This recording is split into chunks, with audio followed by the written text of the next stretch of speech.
Good morning प्यारे बच्चों। आज के वीडियो में हम लोग समझने का प्रयास करेंगे परमाणु क्या होता है, एटम क्या होता है और मॉलिक्यूल अर्थात अणु क्या होता है।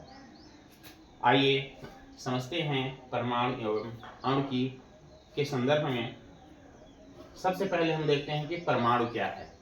किसी भी पदार्थ का सूक्ष्मतम कण, सूक्ष्मतम यानी सबसे छोटा कण, जो स्वतंत्र अवस्था में नहीं रह सकता है किंतु रासायनिक क्रियाओं में भाग लेता है। साथ ही प्रोटॉन, न्यूट्रॉन और इलेक्ट्रॉन से मिलकर के बना होता है, परमाणु कहलाता है।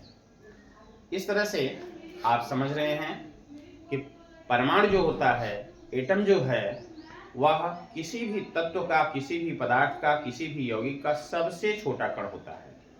यानी इसको और अधिक छोटे रूप में नहीं बदला जा सकता, इसीलिए इसे कहा गया है सूक्ष्मतम कण। और रचनात्मक दृष्टि से अगर देखा जाए तो ये तीन चीजें जो होती हैं मुख्य रूप से प्रोटॉन, न्यूट्रॉन और इलेक्ट्रॉन, इन तीन चीजों से मिलकर के बना होता है। प्रोटॉन और न्यूट्रॉन नाभिक के अंदर में रहते हैं, जबकि इलेक्ट्रॉन नाभिक के चारों तरफ विभिन्न कक्षाओं में चक्कर लगाते रहते हैं।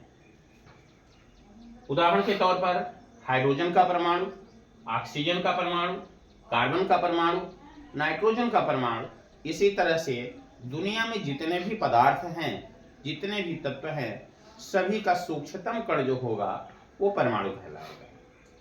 आइए अणु के संबंध में हम लोग जानकारी प्राप्त करते हैं।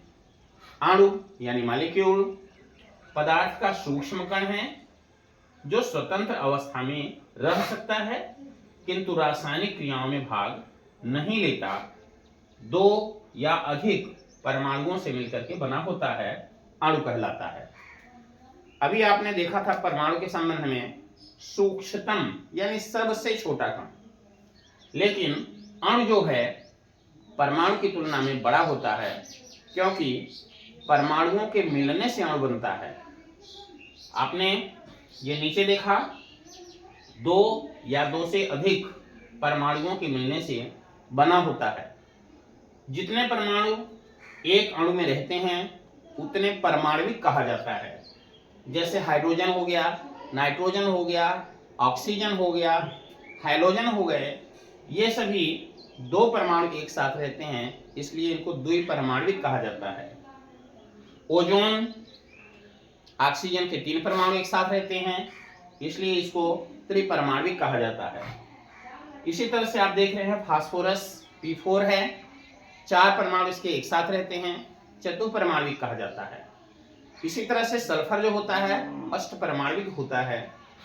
आप देख रहे हैं कि दो या दो से अधिक परमाणुओं के मिलने से अणु का निर्माण हो रहा है। इसीलिए ये कहा जाता है कि अणु जो है परमाणु से बड़ा होता है। परमाणु जुड़ेगा तो अणु बनेगा, अणु टूटेगा तो परमाणु बनेगा।